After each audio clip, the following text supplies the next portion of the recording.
Oke. Jadi sekarang di sini saya ingin ngeliatin ya untuk yang namanya perbandingan daripada kondisi yang spekulum dia itu normal sama yang enggak ya. Lihat deh yang trichomoniasis tuh. Dia berbusa banget ya. Yang candidiasis dia kayak susu pecah. Terus abis kayak gitu, nanti di sini di dalam buku panduan IMS juga ya, teman-teman nanti bisa ngeliat di pemeriksaan bimanual ada nyeri perut bawah enggak? Oh, misalnya enggak, ya udah ini cukup di spekulum aja. Kalau misalnya nanti di nyeri perut bagian bawah nanti lanjut lagi tuh ada yang namanya si algoritmnya sendiri ya. Emang banyak algoritmnya ya IMS tuh.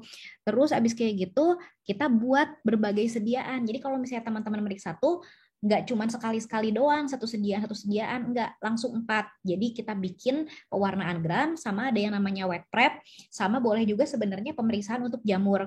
Kita ambil daripada bagian mucopus cervix jadi kayak cervical scraping untuk melihat yang namanya gonore dengan kita nanti mau lanjutkan dengan pewarnaan gram.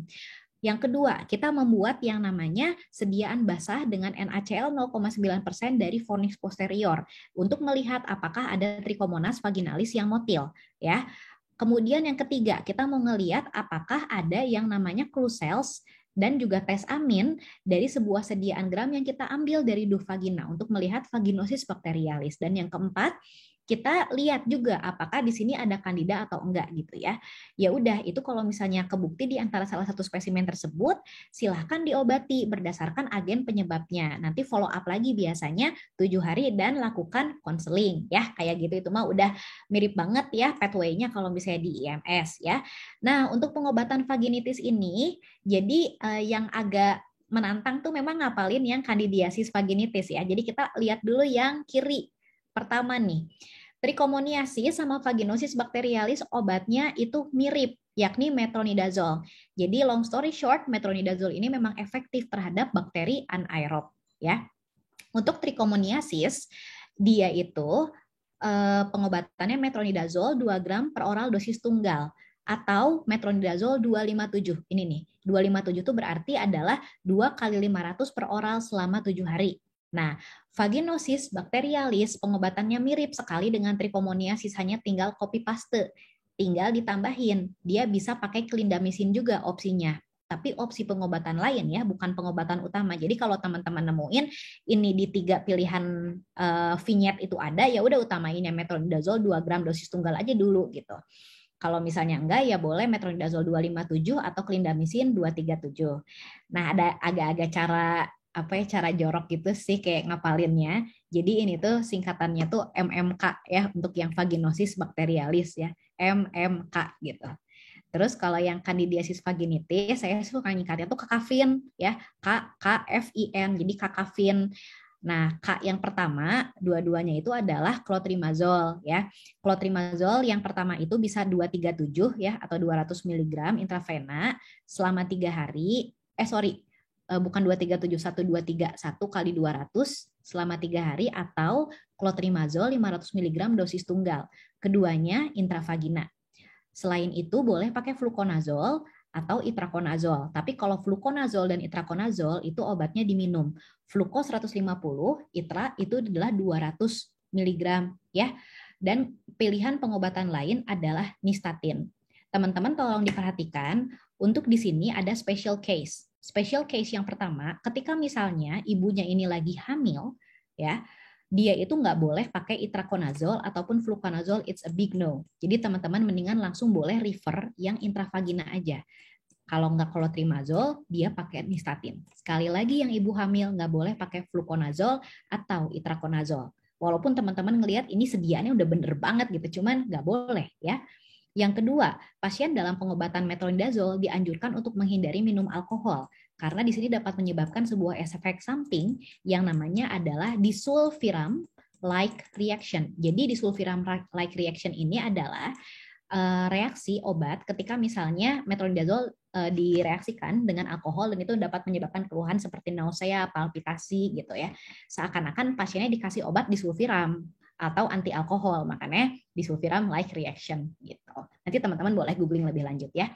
Nah, nanti juga jangan lupa untuk diedukasi untuk pasien bakterial vaginosis itu jangan pakai kayak sabunan untuk yang area genital gitu. gitu. Dan ini sebenarnya agak jarang di UKM PPD, cuman saya ingin ngasih tahu aja bahwa bakterial vaginosis dan juga candidiasis dapat menyebabkan sebuah kasus yang rekuren dan itu pengobatannya bisa sampai 6 bulan gitu. Nah, kemudian selain daripada vaginitis, ada juga yang namanya cervicitis. Itu cuma peradangan di beda tempat doang nih teman-teman ya. Nah, dia keluhannya sama, itu keputihan ya. Dia bisa ada cervicitis gonore sama cervicitis non gonore atau chlamydia ya. Nah, di sini yang gonore dia memang lebih virulen sehingga dia dapat mengenai kanalis cervicalis, uretra, skene, and Bartholin gland gitu. Nah, kemudian di sini dia itu bagaimana mendiagnosisnya, sebenarnya dia mirip-mirip sama tadi vaginitis. Kita boleh anam, lalu pemeriksaan klinik, dan juga kita melakukan pemeriksaan laboratorium dengan kita mengambil spesimen. Spesimennya untuk trichomoniasis tadi pakai wet prep, ini reagennya. Untuk candidiasis ini KOH 10% dan untuk gonore itu dengan pengecatan gram gitu ya. Oke. Terus kita lanjut, di sini ada yang namanya bagan sekali lagi ya. Jadi ini ada bagan IMS dari A6PE-nya kita lihat ya. Oke, misalnya katakanlah nggak ada nyeri perut bagian bawah, lalu kita lihat apakah ada faktor resiko atau enggak. Ya, kalau ada faktor resiko yang ke arah seksual, teman-teman pikirin dulu trichomoniasis atau misalnya gonokokal atau chlamydiosis. Kalau misalnya nggak ada faktor resiko, misalnya tiba-tiba aja ada anak umur 17 tahun, terus kok keputihan, terus kan nggak pernah misalnya dia ya ada yang namanya sexual intercourse kayak gitu. Oh, jangan-jangan ini adalah jangan-jangan ini adalah bakterial vaginosis gitu. Kemudian kalau misalnya ada riwayat faktor risiko seksualnya, di sini kita obatilah sebagai yang 3 ini gitu. Terus sama aja kayak tadi ya, kita follow up-nya itu dia adalah selama 7 hari, kemudian nanti kita KIE begitu. Nah, untuk pengobatan cervicitis ini dia plek banget sama ya, kayak yang tadi non gonokokal sama gonokokal uretritis ya. Jadi di cewek sama cowok tuh sama.